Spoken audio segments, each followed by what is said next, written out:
What's up, rock.com? It's Martini Beerman, and I'm about to go talk with Aaron and Mike of Stained. These guys are about to head out on an awesome worldwide tour, not to mention that they have a #1 rock single called Not Again. It's Stained. Let's go hear what they have to say.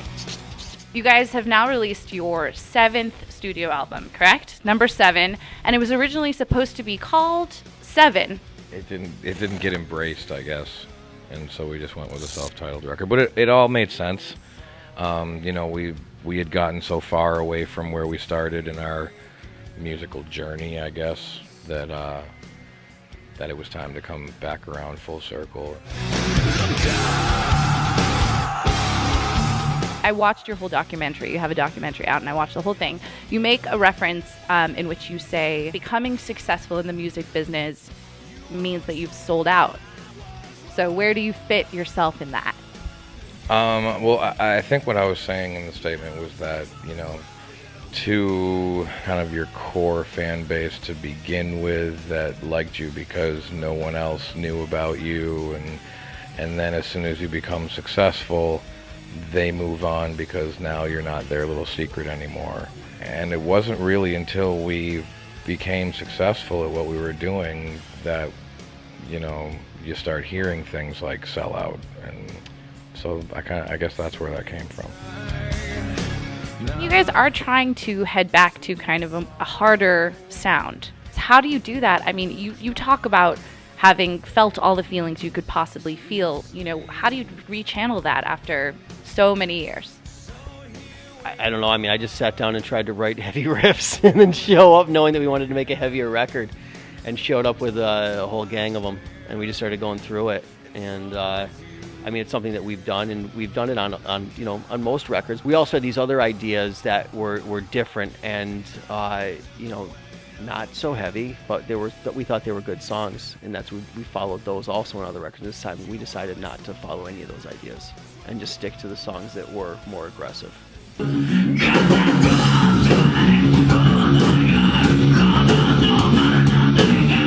You've undergone some recent reformations. How are you guys dealing with that, and how do you adjust to having a new member of your band? Well, one of the cool things about the situation is that the drummer is not really necessarily a new member. Sal had sat in before, and we tried a different drummer for a little bit, and it would have worked out, but logistics got in the way, and that didn't work out. So we decided that it was the right thing to do to give Sal a chance, and he's killing it. You've got a solo situation going on, and family obligations, and lots of other stuff going on. Do you guys have you thought about that? Where you're headed to next after your tour? There's a lot of time between now and then, and I personally don't see any reason why both can't continue. It's going to switch back and forth, and sometimes things are going to be mixed together, and for example, Europe, and do all the spring and summer festivals, and then when we come back, I'm going to go out and do a big tour on the solo thing, opening up for a big country act, and then it will go back to Stained doing a big headlining tour here for the end of the summer, and when I'm out doing solo stuff, Stained will intermingle back in, and I don't see any reason why we can't do both. What's the most unusual thing that a fan has maybe done for you during a show while you guys are on stage, or just like in fan mail or in general? Well, there was the time that the big rubber dildo came flying up on stage. Yes, exactly. And I still often wonder how that person got it into the show. That would take some smuggling, I think. Where were you guys?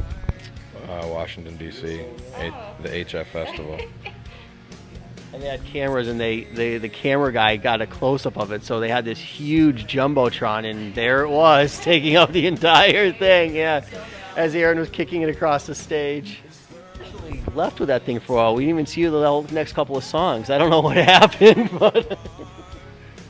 I plead the fifth. Hey, what's up? I'm Aaron. I'm Mike. And we're Stained. And you're watching rock.com.